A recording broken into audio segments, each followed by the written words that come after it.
where we gather together online to hold group discussions and debates.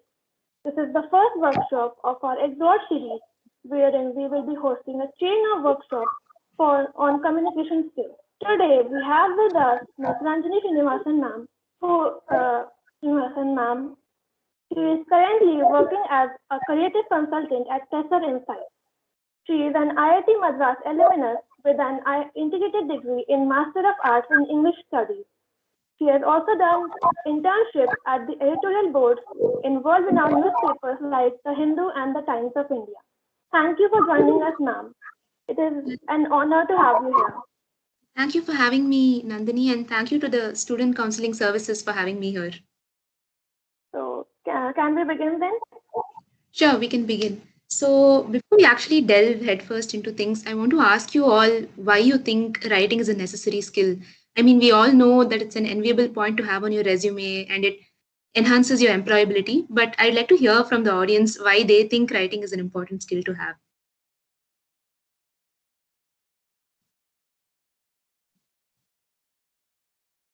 You all can unmute yourself and express your views, or you can write in chat also. Yeah, I'd like to make this as interactive as possible because, to be frank, there is no real or right way to teach writing. But if we can communicate and share ideas, that would be really helpful.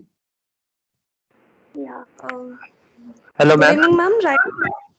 Yeah. you can go one by one. Writing can be important because it is the document that speaks in our absence, where everyone can, the opposite person can understand what we really are. Right. Hello, ma'am. I think that as we are progressing and the use of social media is increasing, most of the human population have started, or the speaking skills have were deteriorated a lot. Like people speak quite less these days, and as a result, uh, communicating by writing is the only option left. So. Mhm. Uh, Writing skills are even more important Right. today's era. And please feel free, on an unrelated note, to call me Ranjani. Just please don't call me ma'am. Okay. Hmm. One last Ma'am, response from. yes, ma'am.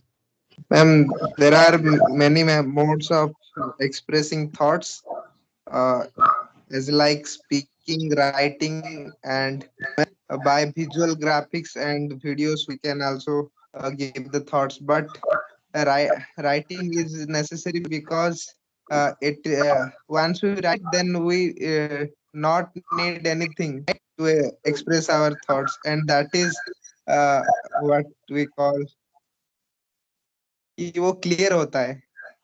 Right. Yeah, I think you nailed it, Rahul, because I want to convey that writing is more than a form of communication. It's an outlet for your creativity, it's a mode of organizing your thoughts, and it's a way to channel whatever is inside you. So I think we all need to have a personal association with writing and stop thinking about it as an employability enhancer. I hope that this was easily conveyed to all of you. But I'd also like to offer my 2 cents on why I think writing is more than just a skill. For one, writing really makes you more independent because you have the confidence to express yourself in any way possible once you learn grammar and once you have the syntax of the language in place. So whether you want to express something by word, whether it is speech or whether it is writing really bridges the gap between what you have here and what goes on the paper. So in many more ways than one, it makes you self-reliant and it makes you confident to be individualistic and to be unique. And this brings me to my second point, which is that writing helps you become more creative and more original. Once you have confidence, once you have complete control of the language, there is nothing stopping you from unleashing yourself on a page. So writing is really a personal experience in more ways than one. And I prompt you all to cultivate this kind of personal bond with writing and think of it as more than just an employability factor. So this brings me to the next point, which is that there are several benefits of writing, as you would know. You can write content writing, you can make your resume, you can do SOP writing, cover letters, even write captions on social media, blogs, and as Rahul mentioned, or the person behind before Rahul had mentioned, it also is used to communicate on social media these days. So these are the more tangible benefits of writing, but you also need to know the personal takeaway that you have before getting into it. So at this stage, I want to ask, does anyone have any specific questions? If there's something specific you want me to touch on, please let me know right now.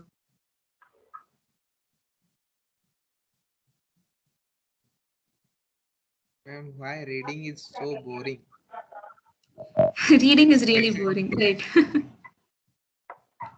Okay. Anything else specifically grounded in writing? We'll come to reading later.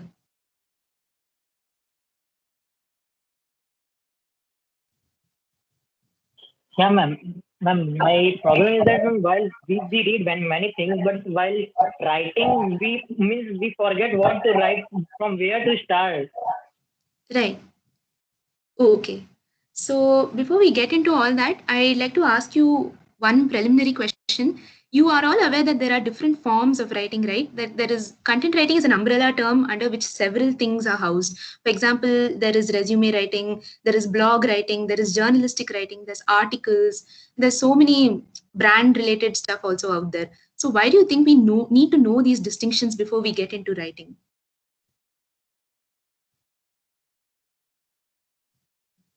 So let me just rephrase that question more simply. Why is it that we need to familiarize ourselves with the different categories of writing before we actually start writing? Is it because the skill that we really have to emphasize on depends on what it is we're writing about? Yes, that is one way to look at it, but let's hear more responses. Anyone else? Format and audience means the one who are going to read what someone writes, they are going to be different for these different categories. So Yeah, we need to see right. them differently. That is a very good answer. But to come back to the question that I think Rahul had, which was about how do I organize my thoughts? When I read, I have all these ideas in my head, but when I sit down to write, I'm not able to convert these thoughts into words. So let me tell you, let me bust a myth about writing. 50% of writing is not about writing. 50% of writing is about the planning and having an idea of the kind of writing that you're going to put out, whether it is the style of writing, whether it's the format, whether it's the word limit. Having these things in mind, having these things in place will help you sort out all the cobwebs in your head. And this will really speed up the process of your writing. Once you have that clarity and consistency in vision, you'll be able to nail your writing brief more accurately. So any other questions at this point before I talk about the different styles of writing and the different formats and so on?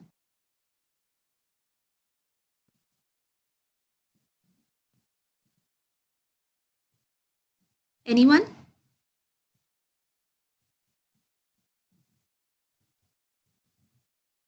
Okay, Nandini, do I take that as a yes? No. Proceed? Yeah. I Okay, don't great. have anybody else. No worries. Yeah. So, one of the first distinctions I want to make in the categories of writing is the tone of writing. So, there are three styles that I'd like to talk about today that fall broadly under the umbrella that is content writing. First, there's descriptive, then there is narrative, and then there's persuasive. So, you can all take a stab at guessing what these terms are because they're pretty self explanatory, but I'll just elaborate even then. So, descriptive writing, as the name suggests, is more anchored towards creative writing and fiction because these kinds of writing involve long descriptive sentences that try to paint a picture in words. You can obviously say something as simple as the day was pleasant and the sky was clear. Or you could also rephrase this in a more creative way to say something like the sky was tinged with hues of blue and white.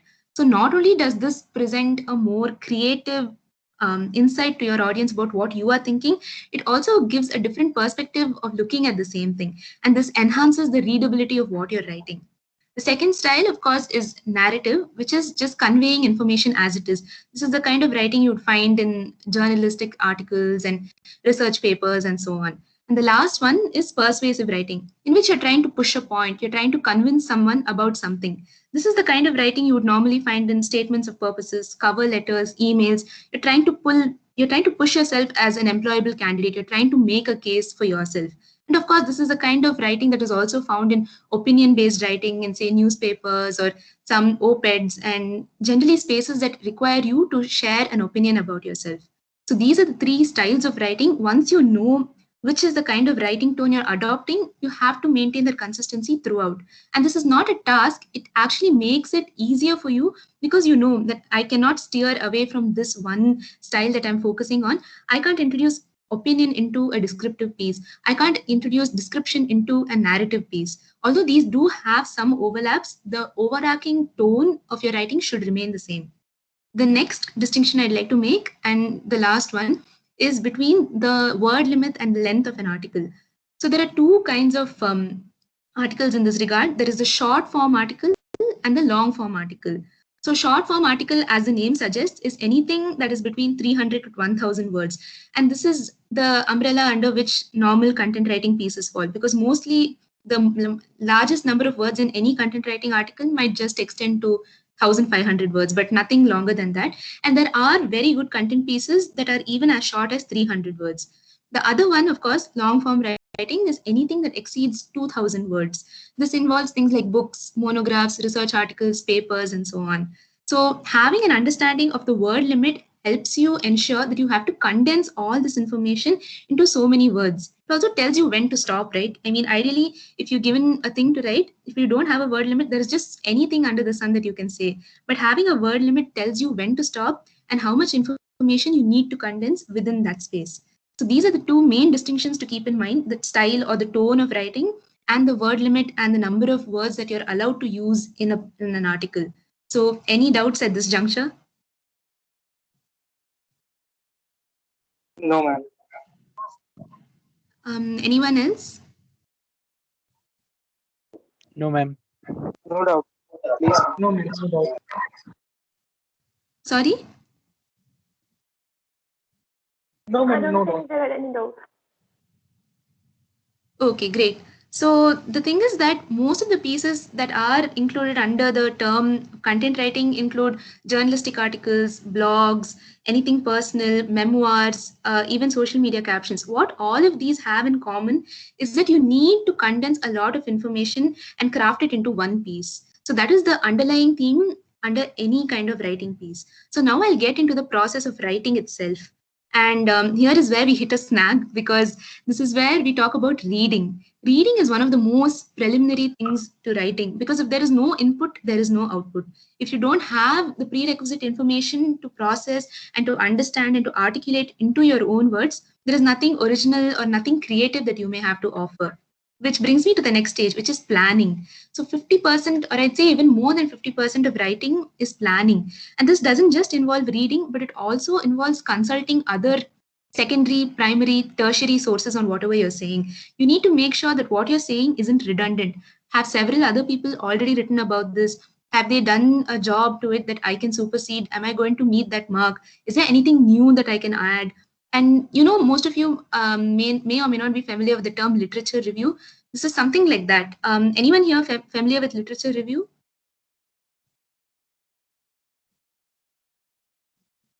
It's kind of like someone used to give film review, like critic, something is saying about any film. How was the film? Like that also you can understand literature review. It could be like that. Right. Anyone else want to take a stab at what a literature review is?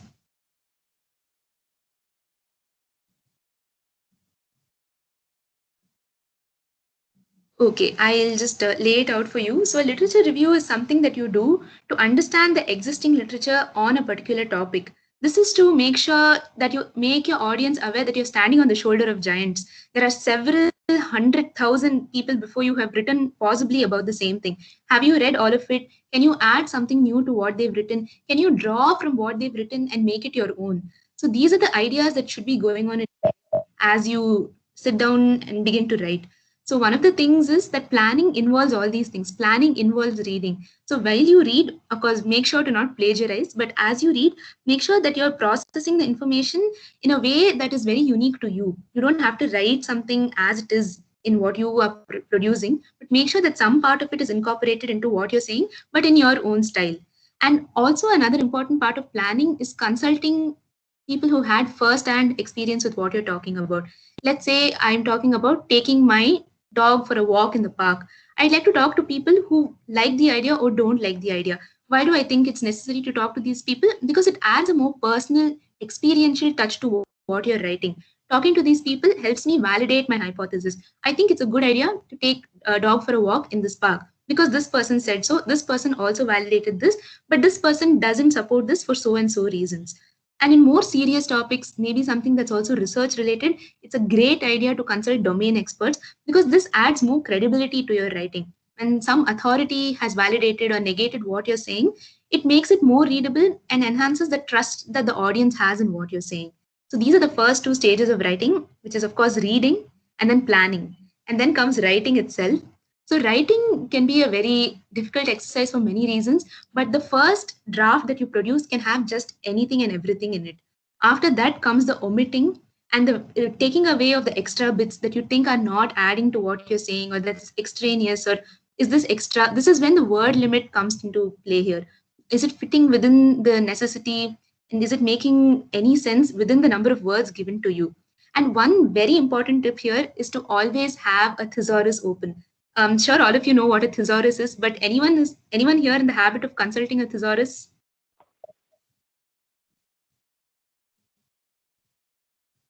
No, ma'am. Can anyone tell me what a thesaurus is?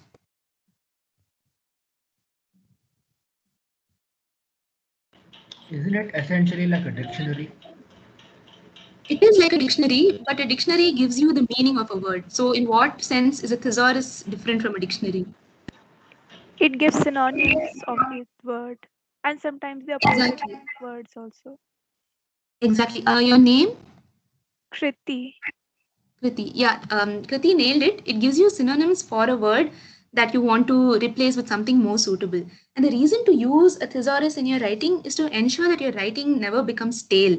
For example, I've seen a lot of pieces in which people have a tendency subconsciously to keep repeating the same phrase and the same word. There are at least 10 or 15 occurrences of the word important or 10 or 15 occurrences of the word like or said. So try to replace these words with more suitable synonyms that make your writing more fresh and don't necessarily feature the same words back to back.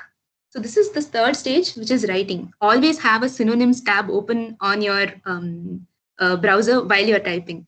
So the fourth one is, of course, editing and proofreading. Editing and proofreading, there's nothing much to explain about it except don't submit your first draft as it is. There are instances when people have had to produce 7 to 8 drafts before they've been convinced with what they've written. So there's no shame in going back and making sure that you've dotted the I's and crossed your T's and just have a perfect document that makes you satisfied with what you've written. Writing is a process. There are very few occupations, for example, journalism, in which you have to submit the first draft and the editor picks it up, and then she spruces it up and makes it ready for the newspaper. But there are other assignments, for example, or even cover letters, SOP. Don't submit your first draft as it is. Make sure to always revise and be satisfied with what you produced. And finally, the fifth thing is sleep on your draft. Make sure that you don't submit it immediately. Give it a few hours. So while I was in college, I had this really amazing professor who used to tell us if ever you're in doubt about a piece that you've written, read it out to the street dog and take the street dog's feedback. What he essentially means is to read it out for yourself so that you know how it sounds to a third person or how it sounds to a listener. So having this conversation with yourself and making sure that you know what the audience is going to receive your writing like helps you, fix it and fine tune it in ways that you couldn't have done. So don't submit your draft as is. Give it about 3 or 4 hours. Anyway, you spent like maybe 10 to 15 hours working on this. So don't rush it up in the last stage. Give it another few hours, maybe sleep on it and view it with fresh eyes in the next morning. So this is the writing process as I know it. If anyone has any inputs or questions to ask at this point, I'd be more than happy. I have one question on synonyms and the thesaurus part. Like Yeah, we do use synonyms, but like I have also tried the same, but it does not always come handy because sometimes you end up using the same words.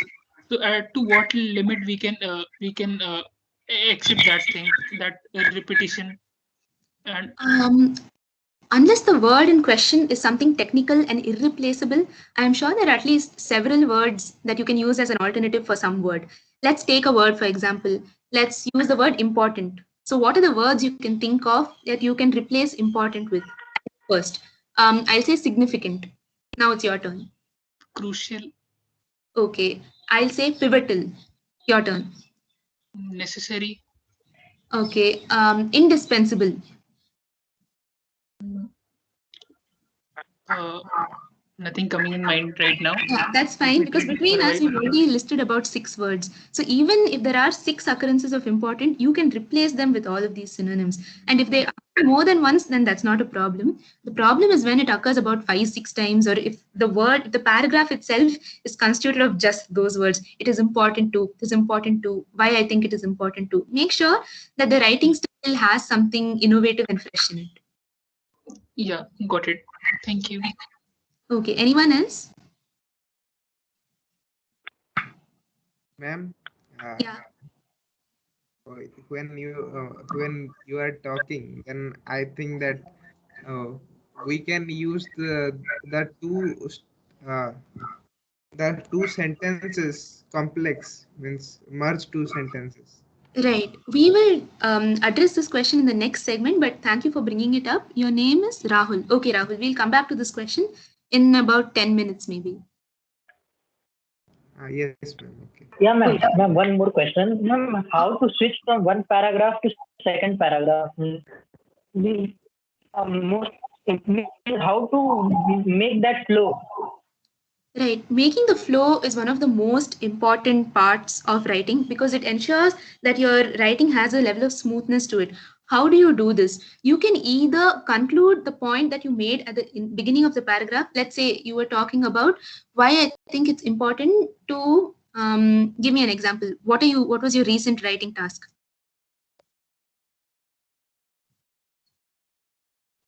Ma'am, just I was writing a newspaper article, means taking the information from the newspaper. Okay. Okay, let's talk about why I think music is good to relax. So one of your points is I think that music is good to listen to because it helps me calm my nerves. So you have one paragraph on why it helps you calm your nerves. So you can either end that paragraph by saying these are the reasons why music makes for good listening when you're really nervous. Or you can end it by tying it to the next point. Let's say your next point is I think music is good to listen to because it frees your mind. So the first one is that it reduces stress. The next one is that it frees your mind. So the last sentence of the first paragraph can be something like, however, music is not restricted to making your life stress-free, but also freeing your mind. And then in the next paragraph, you start, here is why. Or you say, freeing your mind involves so and so processes. Music helps in this. So it's all about connecting the dots, right? Make sure that the first sentence of your paragraph and the last sentence of your paragraph have a level of symmetry about it, or the last sentence of one paragraph and the first sentence of the next paragraph have some level of continuity or some connection with each other. It's all about connecting your sentences. A paragraph is just a space between two sentences, but really the last sentence of a paragraph and the first sentence of the paragraph are the most connected in any article. Ma'am, can we end a paragraph with a question and answering it in the next paragraph? Normally, it is advised that you begin the paragraph with a question and continue to answer it, because when you end a paragraph with a question, it feels like you're leaving the audience with a question for them to answer. And then when you begin the answer with the next paragraph, it takes you by surprise, because why is there a gap between those two sentences? Why is there a paragraph break between this question and this answer? If you're leading up to that question throughout the paragraph, then great. But normally it is always best to introduce a question and then answer it subsequently. We'll go through about 3 writing samples after this, so maybe I'll be able to explain that better in that context. Yeah, okay, ma'am. Okay, any other questions? Ma'am, means the conclusion, when we are concluding a paragraph, then we will summarize the paragraph in a sentence. Yeah, correct. But ma'am, while I am reading, I have not read so much books, but I have read, but I can't find the means this type of stuffs. Okay, I actually have an example to demonstrate what you're asking about, precisely what you're asking about. So if that's as many questions as we have, can we proceed to the writing samples? If anyone else has a question, please ask. I'll come back to Rahul's question when we do the sample analysis. Yes, ma'am. Any other questions? Ma'am, yeah. Ma'am, how do we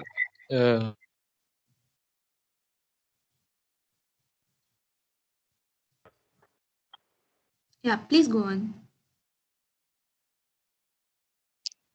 How can we write paragraph without skipping any sequence like that? I didn't quite get your question. Can you elaborate? Sometimes we want to write in a sequence manner about a paragraph, but we fail to write. So how can we rectify that? Right. So this is where writing comes in as an organizer of your thoughts, right? Writing doesn't have to be the paragraphs that you write. Even listing down the pros and cons, brainstorming, these kind of small things really help you do the planning of your writing before you actually write. So don't just get down to writing and decide that you will lay out all your points in this one paragraph. Make sure you take the time to draw a mind map or a flow chart or make a pros and cons list or do anything that simplifies your writing task. So put this in planning, don't put it in writing. So jot down points as bullets and then make sure that you tick them off as you keep writing. So you have something to refer to while you're writing, and you also make sure that you've done justice to all the points that you've listed. Thank you, ma'am. I have a question too. When I write, I think the voice is reverberating. So when I write my letters, usually Grammarly says that the sentence is written in passive voice, and I Right. should convert it into active voice. Or the sentence is very long, and the reader will find it difficult to understand it. So Right. practice to make it easier for the reader to understand what I'm writing, and just make the whole thing a bit easier for everyone. Okay. One of the primary things to keep in mind is that writing is not about impressing your audience or about fashioning very long sentences. It's about simple and effective communication. So, as you're writing, pause and read the sentence and say, is it easier for me to read this as one sentence? Should I use a conjunction? Should I use an and? Should I use a since? Should I use a but? Or will it be easier to split this into two sentences? This is also something I want to discuss in the sample section. But as of now, just keep in mind while you're writing that writing is essentially about effective communication. Even someone, let's say you're writing a research article about a technical topic. While you're writing, ask yourself, will someone from class 5 be able to read this and make sense of it? If your answer is yes, then you're on the right track. Because writing is not meant to bamboozle, confuse, and excite people as much as it is meant to convey information to people. Okay, I'll keep this in mind and try to read it over and over again until I get it right. Yeah, we'll go over this even during the sample analysis, but for now, this is the most I can tell you. Okay, okay, thank you. Okay, anyone else?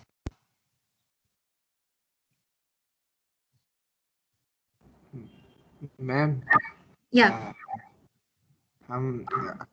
मेरा अभी English का course था, तो हमें एक ऐसे writing के लिए दिया गया था, और हमने भी मतलब ऐसे सोच सोच के पॉइंट्स बना के उसके ऊपर डिस्क्राइब करके लिखा, पर भी वो मार्क्स काट रहे हैं, तो क्यों काट रहे हैं? ओके, अगर मैं इंग्लिश में बोलूं तो कोई प्रॉब्लम है? Because my Hindi is very No, बहुत कमजोर है मेरी Hindi. Yes, ma'am. Yes, you can speak in English. Okay, so why they may be cutting points could be because of lack of grammatical accuracy, or because they feel that you may not have done justice to the question given. So was this an assignment? Was this a college requirement? Or what was the brief given to you?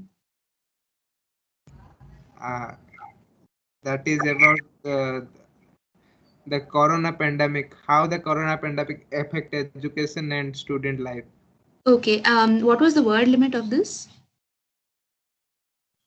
300. 300. Okay, so what you need to know here is that you need to condense a lot of information into 300 words, because people are still writing about this topic, right? It's a topic that is in the forming as you write about it.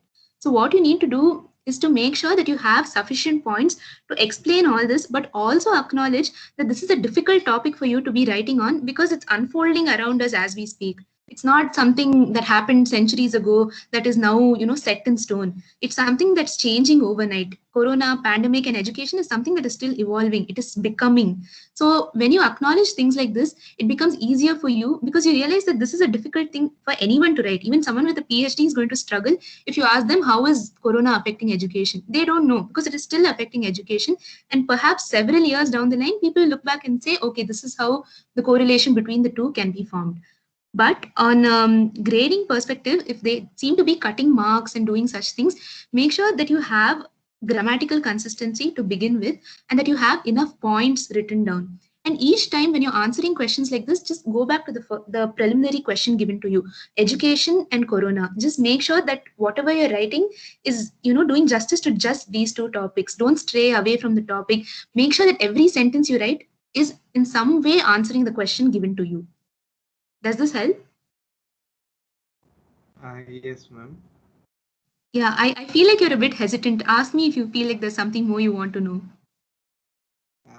No, ma'am, means that I have written something and someone has written another thing, and that is the different thing now. Means what she is thinking means our teacher, and what I am thinking, that connection is required. Right, right.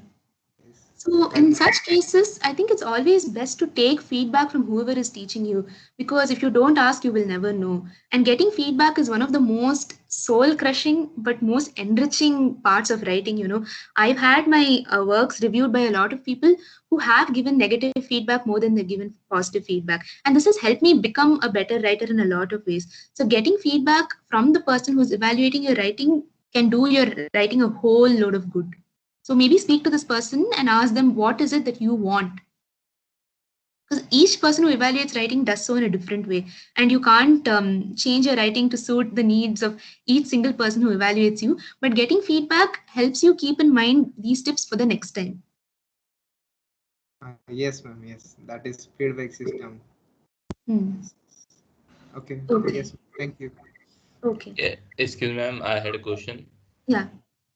For instance, like I am writing about a serial killer. So, what can be the effective ways to start the piece?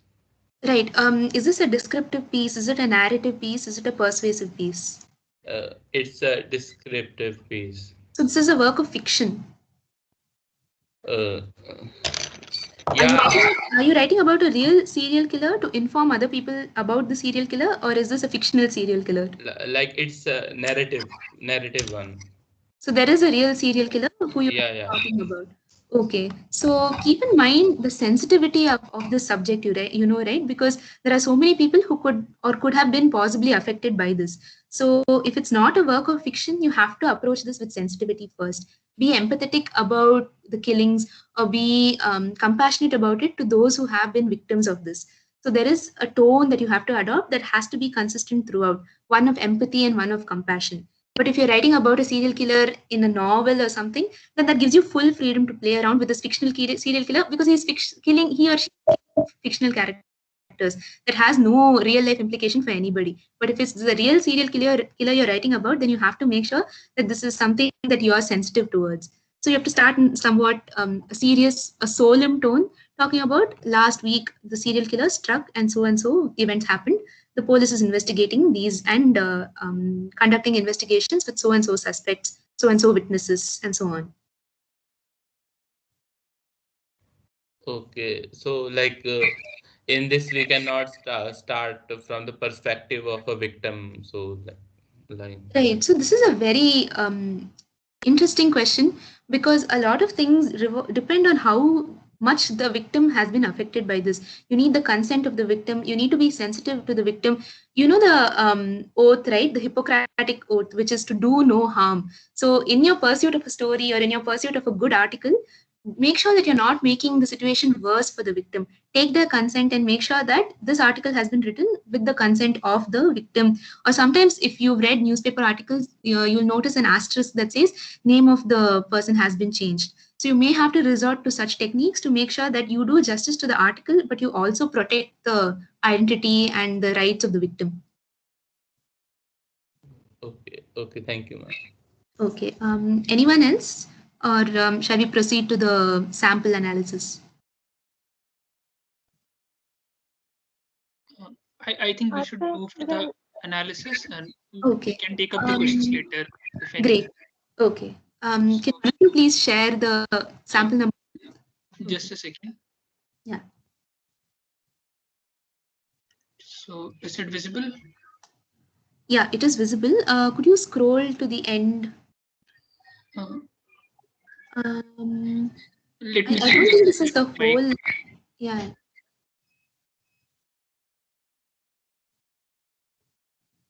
Right. No, no, no. No. Scroll up, scroll up, scroll up, scroll up. I just want them to see the whole thing a little above with the title. Okay, I just want everyone to go through this because it's just 300 words. I will give you about 5 minutes to do so. I will unmute myself at 6:17.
Has everyone read this? I think 5 minutes may have been a little too long. Yes, I've read it. Okay, now I want you all to tell me this is just a 300-word article. I'd like you all to tell me what you liked about it. What did it do for you?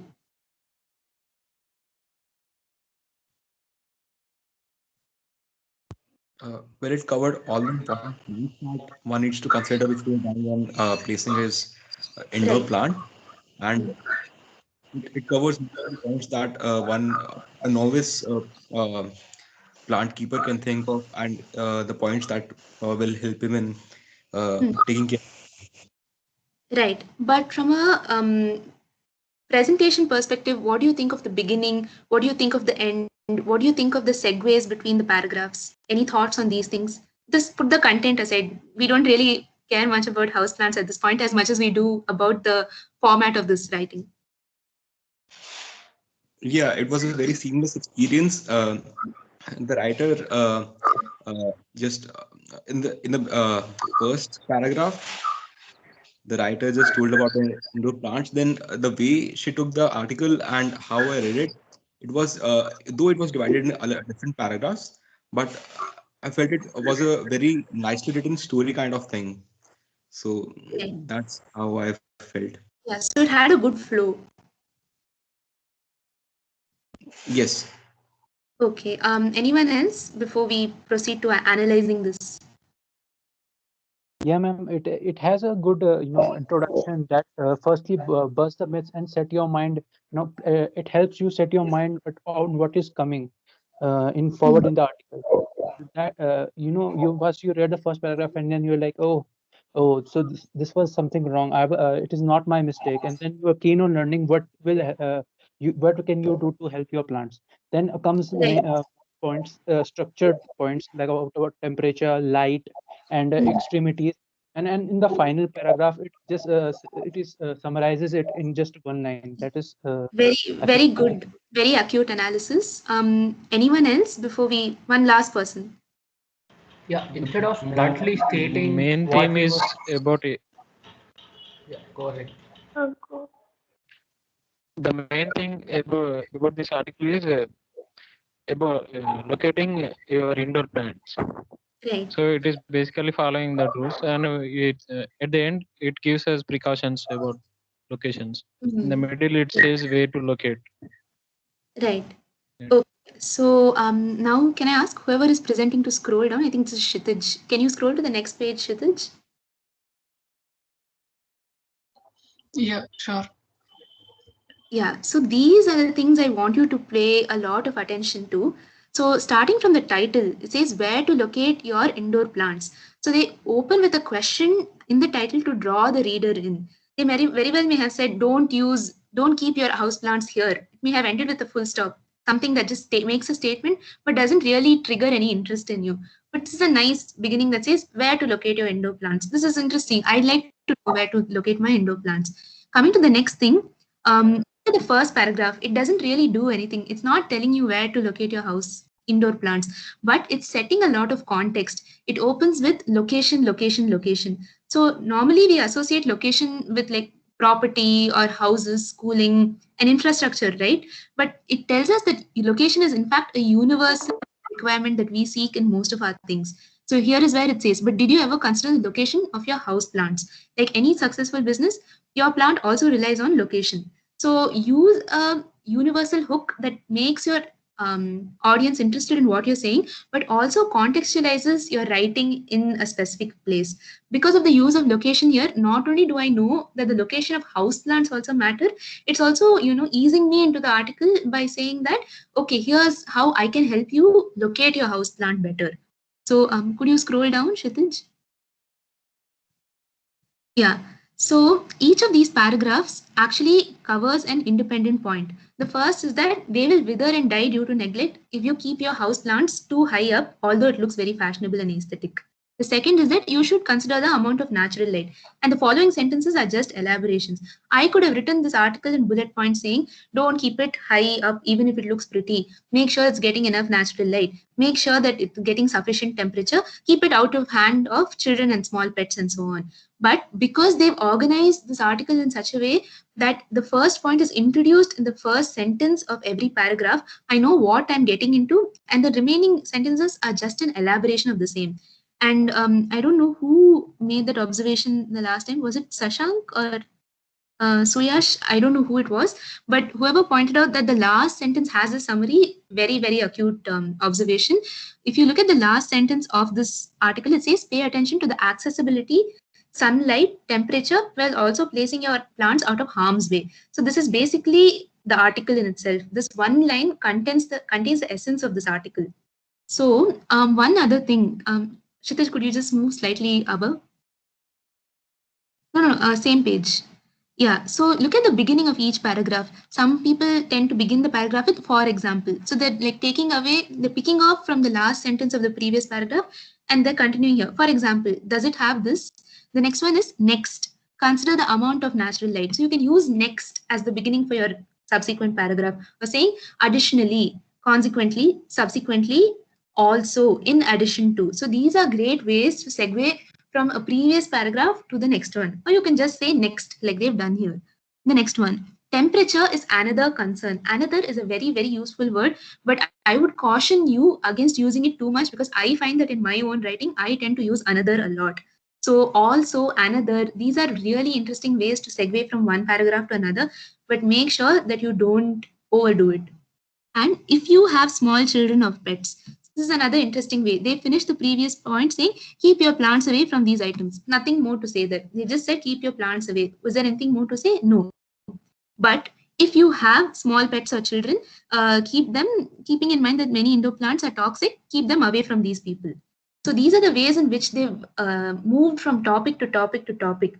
If you pay attention to the way that this has been done, you can also use these tips and change the content of this accordingly. Use next, use is another, or try to involve the reader in what you're saying by saying if you have. So that makes you consider, do I have? And if I do have, so what? What next? So this is how I have analyzed this piece, and it is so much information in just 300 words.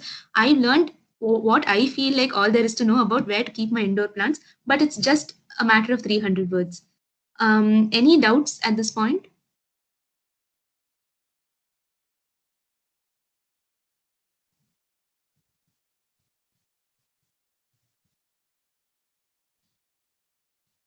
Any? I don't think so. So I think we Right. can move So, ahead. okay. Whoever had asked me about making the shift between paragraphs, did you get your answer? Yes, ma'am. Yes, ma'am. Okay. Any further follow-up doubts?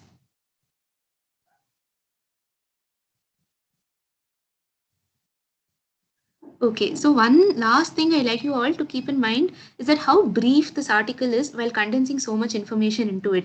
That is one of the challenges of writing. How do you condense all this information into just 200, 250, 300 words? But because you're only allowed to use so many words, you should be very careful about what words you're using. But in some ways, it also makes your task easier because I have only 250 words to write. It's not that much work, and these are the points 1, 2, 3, 4. Make sure these keywords have been inserted in every 3, 4 sentences, and I have a 250 word article. So you can use this article itself as a template to get into a 300 to 250 word article. If no one has any doubts, we'll proceed. One little doubt, like it has started with a question, so Yeah. we tend to do it a lot in our content writing, but we also place a question mark. So Right. like, is it fine to write a question without putting a question mark? If you look at it closely, it's not really a question. It's an illusion of a question, because where to locate your indoor plants is not a grammatically accurate question. A grammatical way to phrase this would be, where should I locate my indoor plants? Right. For an actual question, there would be there would be appropriate punctuation, which is the question mark. But this isn't a question. If you look closely, it gives you the illusion of a question. So there is no need for punctuation here. Yeah, got it. Okay. So shall I move to the next PDF then? Sure. Yeah. Yeah, ma'am. Uh, yeah, ma'am. You have said this is a illusion question. So can we use this in the end of paragraph to switch to next paragraph? Means you said it is an illusion question. So this is a statement, right? Where to locate your indoor plants. It's telling you something, but it's also instilling intrigue in your mind. And these are exclusively retained only for headlines and for titles or for paragraph headings and so on. They don't really find their way into the body of the written piece. If you look closely, there is no sentence here that has a question mark, except if you have small children or pets, which is just a condition. It's not a question. So even the question that's there in the first sentence, it's an actual question. Did you ever consider the location of your house plants? So these kind of illusion questions don't really find their way into the body of an article, like I mentioned. So reserve them for the title or for a subheading or for the heading of a paragraph. Yeah. Okay. Fine, ma'am. Okay.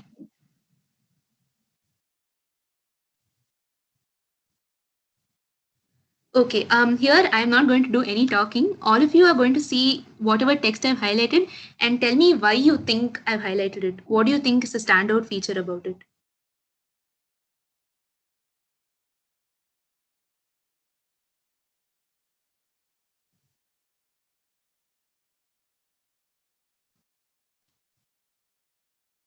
So this is another long form article which is between 500 to 750 words, and this is 2 pages. The previous one was 300 words. This is slightly longer, but it's just about 2 pages, so I hope it won't take too long. It can take about 2 to 3 minutes, or if any of you have anything to tell me already, then that would be great.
shall I scroll further down?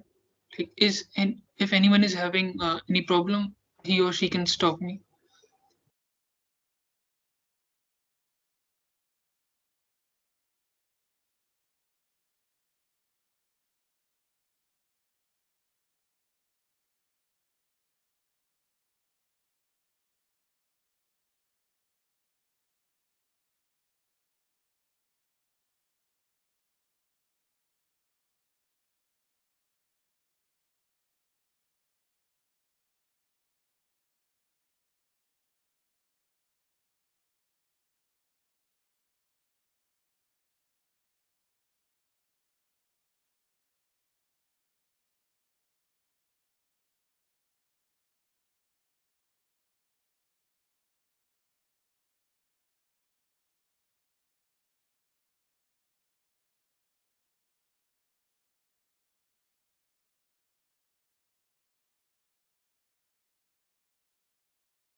Yeah, if any of you is done, you can tell me why you think I've highlighted a line. Which line that is.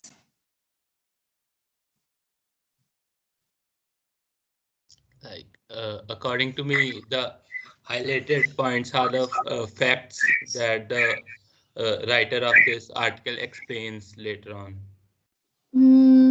Okay. Can you tell me where exactly, which highlighted sentence you're pointing to exactly?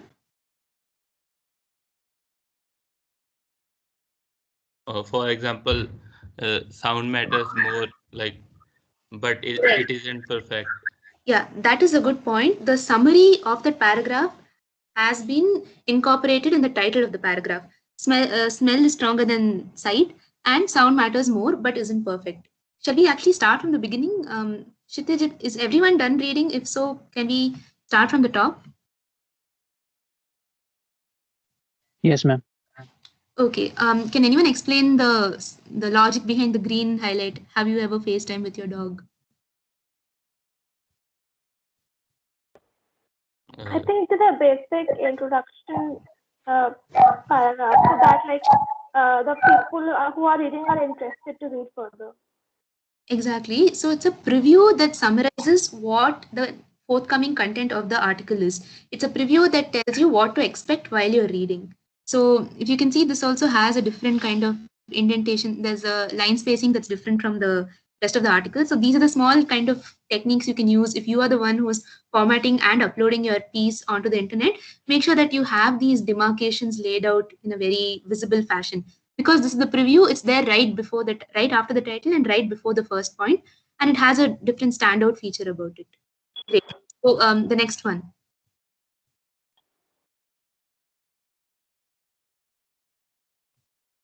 Like, ma'am, like if the article was written in bulletin points, the lines under highlighted with the blue ones would be enough. Like, these are the main points that the writer explains for the That reader. is an interesting take, but if all of you look closely, the answer to the question, do dogs recognize us on a phone or tablet screen, is answered in this first point that says dogs recognize faces, just not in motion. This article could have ended there. The question being, do dogs recognize us on a phone or a tablet screen? Answer being, dogs recognize faces, just not faces in motion. So, Kshitij, could you scroll slightly below? Yeah, you can stop here. So until the place where it starts, dogs recognize faces, just not in motion, until the text that is slightly larger and highlighted in blue, this is what actually forms the heart of the article. If this were only given to me as an answer to my question, I'd be perfectly happy because it answers what I have to say. Everything else that follows is a secondary analysis of what else could be possible avenues to look at. They're talking about screen size, they're talking about smell, they're talking about sight. These are all peripheral factors, but they've been considered anyway in order to break down the article a bit more. Sometimes, if you ever feel there is too little to write, there are tertiary, slightly tangential things that you can always talk about in order to increase the length of your article without making it irrelevant or meaningless. So, this is one of the ways that this author has done this. Anyone want to tell me about your dog probably does not recognize your face in real life and in still photographs? What is the logic behind that? And then the next one, and dogs take in virtual information. What is the logic behind this? Ma'am, bibliography, citations. Exactly. So whenever you write something that is predicated on a fact, make sure to trace it to the source. If you don't cite what you're writing, then your article loses credibility. Or if you're paraphrasing something, make sure that you're attributing it to the right author. You'd never want to be pulled up for plagiarism. So make sure that you have all of these in mind while you're writing. Make sure to cite, to attribute, and to always quote someone if you mentioned them in your article. Okay. Can you scroll down, Kshitij? Yeah, there's nothing here. I think screen size matters should have actually been in red.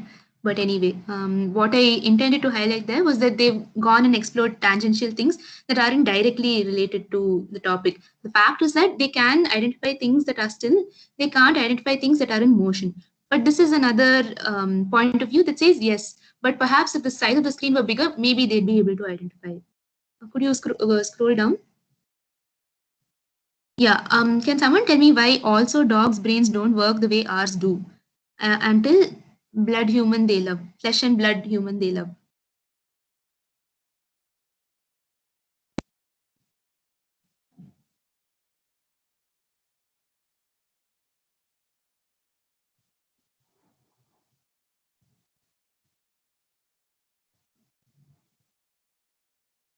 Anyone?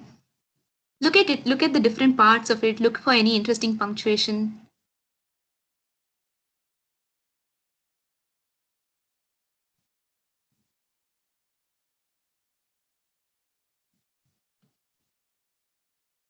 Okay, so this is actually an indirect answer to the question, what if I do if a sentence is getting too long? So the first half of the sentence says also, dogs' brains don't work the way ours do. And then there's a semicolon.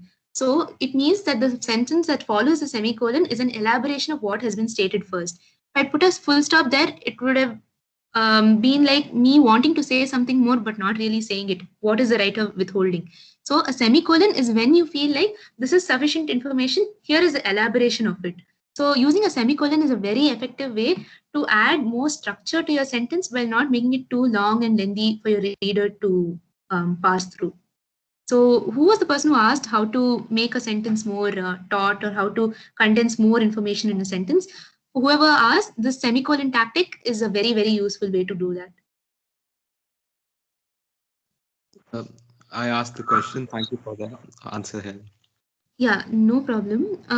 If no one has any other, I think we've actually exceeded time. So if all of you are on a time constraint, we can move quickly to the last one. Yes. If no one has doubts. This is joining two sentences. Yeah. Combining two sentences. Yes. So I'm moving to the third one. No, I actually didn't get his question. Rahul, what was your question exactly? Ma'am, that example you have given now is the case of combining two sentences. Yeah. Yes. Right. Were you looking for something else, or does this satisfy what you've been asking? You can also say, dogs' brains don't work the way ours do, and sometimes. But that would make the sentence so lengthy that by the time they reach the phrase, the flesh and blood of the human they love, they'd have forgotten what the sentence had begun with. So using fewer words and using punctuation to substitute with and, but, or, and any of these conjunctions is a very useful tactic. We'll just move quickly to the last one then. Yes. Okay. I don't want to put any of you through this. I don't want any of this page article, so I'll just tell you what to look for. I'm so sorry, Kshitij. I wanted to highlight one thing in the previous sample. Yes, sure. Yeah, in the end, right, the way they've concluded, the bottom line is you can also use different ways to conclude. In conclusion, all in all, in summary, there are different ways to conclude. Any favorites that you guys resort to? What is the way you conclude your article?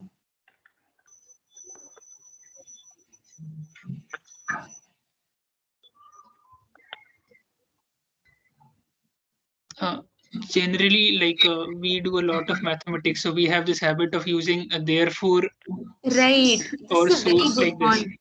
Yeah. A lot of us have this tendency to use thus, hence, therefore. Those have a very academic, research-based connotation to it. So if you can avoid using those in your regular writing, that would be great, because you're not actually proving anything. You're just concluding something based on your described statements. Have a more informal, a more casual touch to it. Use something like the bottom line is, or in conclusion, at the end of the day, all in all, in all. So these are all different ways to look at the same thing. And this is not even that hard to find. So all you have to do is conclusion synonyms and look for something interesting in that and rephrase it in a way that suits the tone of your writing. So maybe try not to use thus, therefore, hence. Nothing wrong in it, but it sometimes feels out of place in an article that is not purely research oriented or scholarly. Yeah, got it. That was the point I wanted to make. We can move on to the next one. Yes. Right. So I'll just go over the highlighted points here. What I want to note here is that this is a 1,000-word article that goes over 3 pages. So the first question they've asked is, considering a career as a business consultant, here's what you need to know. And what they've done throughout the rest of the article is break down the term business consultant. First, they ask, what is a business consultant? And then you scroll down a little bit more. So the first page is just dedicated to what is a business consultant. Second page is dedicated to why is it a good career choice? And then they've described that. Scroll down. And then what makes for a successful business consultant? So they post an overarching big question about, are you considering a career in business consultancy? Then the first one is, what is a business consultant?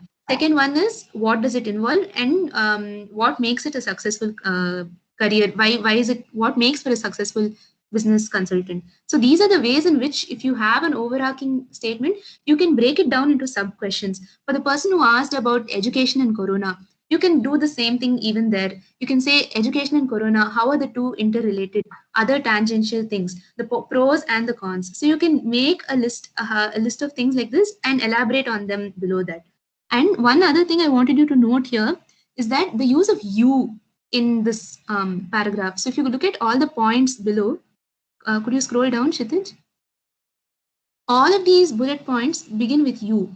And this instills a sense of relatability and adds a personal touch to your writing. So if I can just say, a business consultant can let it go at the end of a project, or a business consultant finds fulfilling alternatives to long-term work connections, it feels like you're talking about a third alienated business consultant who may or may not be you. But by the use of second-person terms like you, it actually adds a personal touch to what you're saying.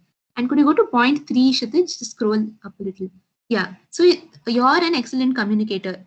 The author has only 2 points to make here. But if he just put them in sentences, it would make for a very, very tiny paragraph. And you'd wonder, why is this a point? So here's where he's effectively used bullet points. If you find that you have too few points to make, or that there aren't enough points to fit into a paragraph, maybe break the tone of what you're writing and use a bullet points if the article permits it. And that's what he's done here, and it's quite effective, because as a business consultant, you need to diagnose a problem and offer a solution. For that, you need to 1 and 2, and then you move on to the next one. Kshitij, could you scroll up a little bit? Yeah. And here, generally, business consultants have years of experience either on the job in an academic setting or a combination of both. So notice the use of parentheses here, which is brackets. So they wanted to add a disclaimer. They wanted to say either in a job or in an academic setting or a combination of both. This is not really a part of the sentence, but it's adding to your comprehension of the sentence. The sentence is really long, but at no point do you feel that there's a disconnect between what has been said before the first bracket and after the second bracket. So in addition to the semicolon, you can really go crazy with brackets. Use it if you feel that you have something secondary to add that may not necessarily detract from what you're trying to say. And if you can go up to according to data from PayScale, which again is a citation, which is a point that we discussed previously, the median salary is roughly 75K. And here we have the M dash. This is a hyphen. You want to add something as an afterthought. You want to add something, it's a condition that you want to add after all this, the statement that you made. But with experience, earning a 6-figure salary is the norm. So using brackets, using semicolons, and using M dash or hyphens is a good way to elaborate what you want to say without making the sentence too lengthy. One last thing, which is last page, Kshitij. Yeah, another example of this is found here in point number 4, where it says, as a business consultant, part of the job is walking away at the end of the project and letting your client leverage your work however they see fit. So why has this been added after the hypothesis? It's to say that this is not full of cons to walk away from the job. You can also let your client leverage your work however they see fit. It's an afterthought. Yeah, you can do this, but the upside of doing this is also this. So you don't just have to write and a comma and, because it's not in continuation to what you're saying. It's something that's adding on to what you're saying as a secondary thought. It's an afterthought. It's something that doesn't directly agree with what you're saying. So that is where you use your and your em dashes appropriately. Now, first page, Kshitij, I'm so sorry. This is the last thing I want to discuss.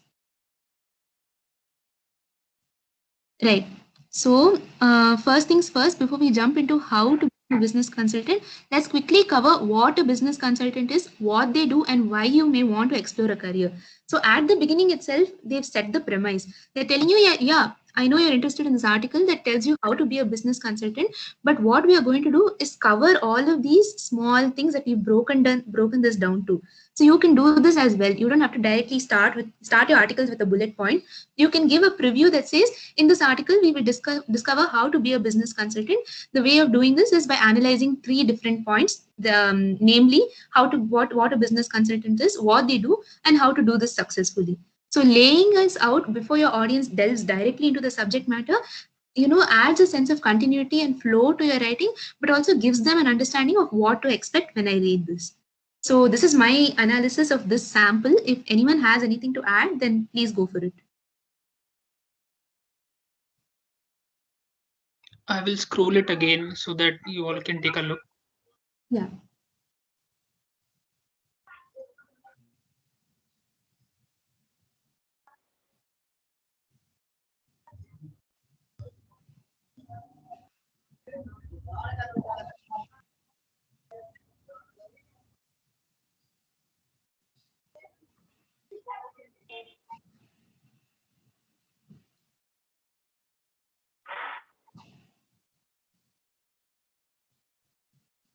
We are at the end. Yeah, if you look at the last sentence, it's a very weird combination of a sentence that has em dash, it has a hyphen, and it has a parenthesis, and even then it manages to make sense.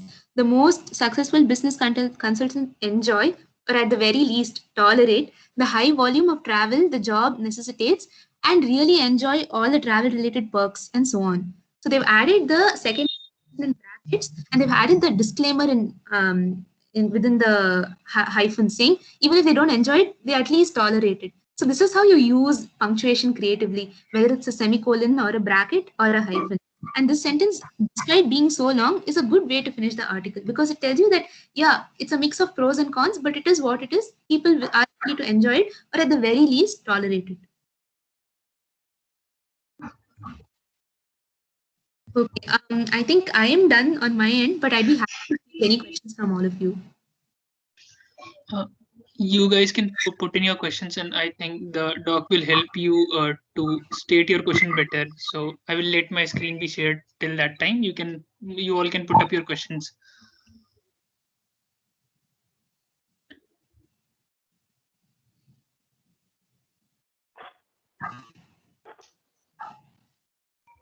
Ma'am, I wanted to ask something. Before that, I want to ask you something. Could you just state your name, and please don't call me ma'am. Just say Ranjani. Yeah, Ranjani, I am Nandini.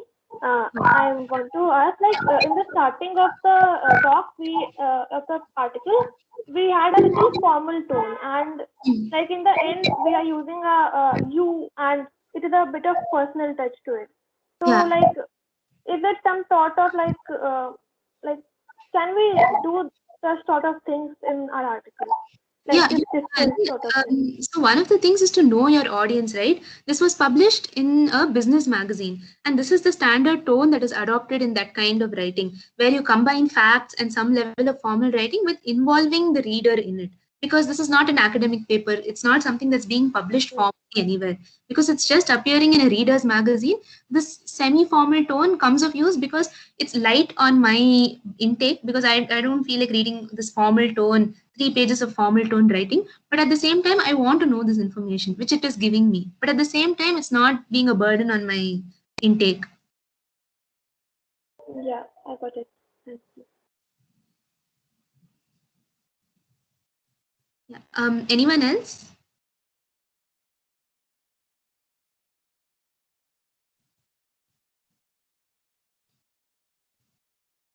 I don't think so.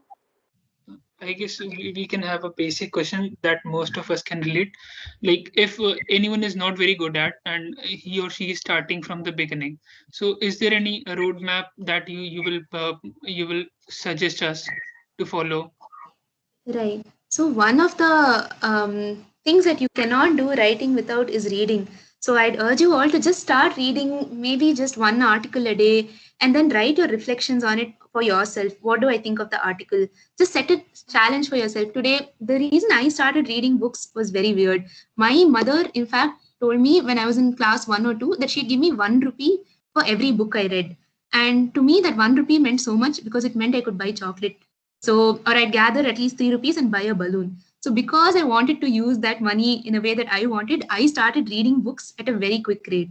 So, set a challenge like that for yourself. If I read this, this is the advantage. Although, of course, the hidden advantage is that that book is now a part of your thinking. It's already incorporated in your mind. Whatever is in that book is now in your head. And without you knowing it subconsciously, you will find yourself using phrases, new vocabulary, and a lot of new styles of writing that you've incorporated from the book that you've read. So, writing is a very two-way process. Only if you read will you be able to have the necessary output. But having said that, all of you are going to have to shed your inhibitions and write even if you feel that you're not a good writer. Because how are you going to become a good writer if you don't start somewhere? Start anywhere. Get your peers to read what you've written and ask them for their feedback. Read their writing and tell them where they can do better. Having a peer review system is good if you have a good friend who's willing to help you on this journey.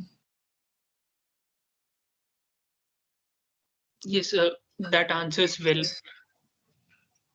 Okay. Worst case, I don't know how many of you will be up for this.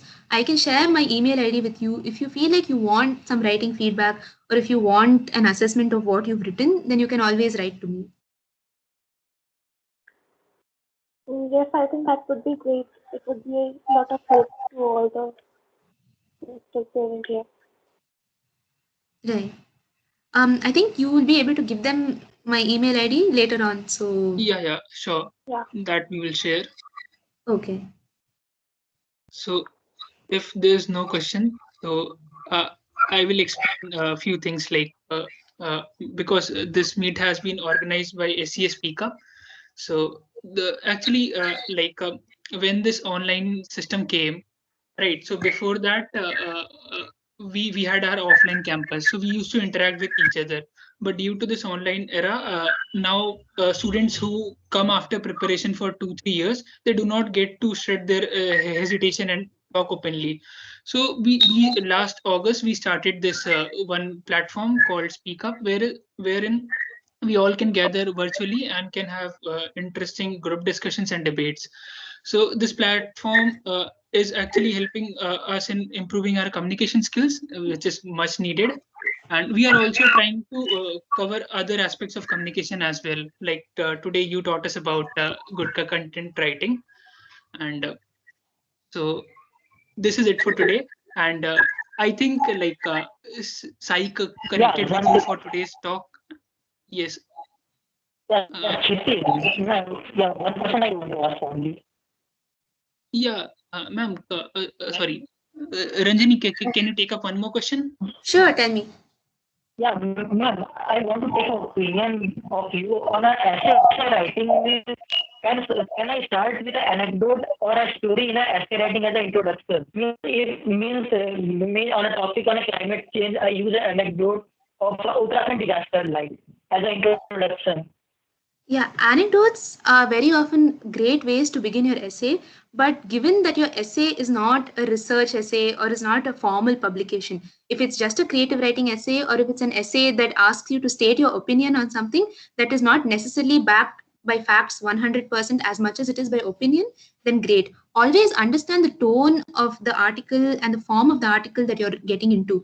If this is a formal essay that's going up for publication in some research magazine, then I would not recommend it. But if it's some informal publication or semi-informal publication, then anecdotes or metaphors, anything creative is always a great way to start. Yeah. I was asking for me an examiner is checking my copy of essay writing. In that way, I am asking. I didn't quite get you. Sorry. Means an examiner is checking my copy of essay writing where I use the anecdotes and other story as an introduction. So what will be the impact of it on the examiner? Well, that is not for me to decide because I am not your evaluator. But usually these are received well as long as you lay out the connection between your anecdote and what you have to say next. You can't have a standalone anecdote that is, divorced from the rest of your body. The two should have an explicit connection that you have to lay out using the flow of your writing. Yeah, okay. Yeah, so let's say that the example you want to use is the other day I saw someone littering and I didn't feel comfortable about it. And the question that arose in my mind is, what is the future of this country? So the next paragraph you have to say is that you have to go on to say is, I'm not the only one worried about it. This is a common global concern. Littering is a problem everywhere, especially in India. And then go on to substantiate whatever you're saying with relevant arguments. So make sure that the connection between your anecdote and the point that you're making is very clear. If the two are, desperate, very unrelated things, then obviously your evaluator is likely to cut marks. I'm sorry to tell you. Yeah, okay, fine. Yes, so can I continue then? Yeah, please go ahead. Okay, so we started this platform name. Just a second. I have some problem with my screen. Yeah, so we started this platform, Speak Up, wherein we can hold such discussions and can improve our communication skills. So those who want to join us, or like most of you will be knowing, but still, if you are not knowing, then this is the link tree. You will get all the relevant links over here. And this is the feedback form for today's discussion. We want all of you to fill because we will try to have more such informative workshops. And this was it. And last is the vote of thanks to you, ma'am. Again, Ranjini Srinivasan, because you gave your precious time. You taught us very deeply. You took each and every point detailed, and so we were really honored to have you here. And for a vote of thanks, we have this one memento. Like whoever comes in Varanasi, we give them this. This is the Ghat of Varanasi, the city of Varanasi. So this is from our side. We will mail it to you. Unfortunately, due to Corona, or maybe fortunately, we are not an offline campus, but this is the most we can try. Yeah, thank you for that vote of thanks, Kshitij. It was a pleasure being here with all of you, and all of you were a really lovely audience. I'd also like to know what feedback you have about this session, because this is the first time I'm doing something like this, and I'm sure there were many shortcomings that escaped me. But if you have something to add regarding how I can do better, I'd be more than happy to know. But having said that, I had a wonderful 1.5 hours, really cherished the time I spent with all of you. Okay, maybe we can share the responses with you also. Sai will share it to you. Great, okay. Yeah, I got that. So I'm stopping the screen share. So this is it. I think we are now good to go. Great. Yeah. Thank you, everyone. Thanks, Kshitij, and thanks, Nandini. I also think I owe my thanks to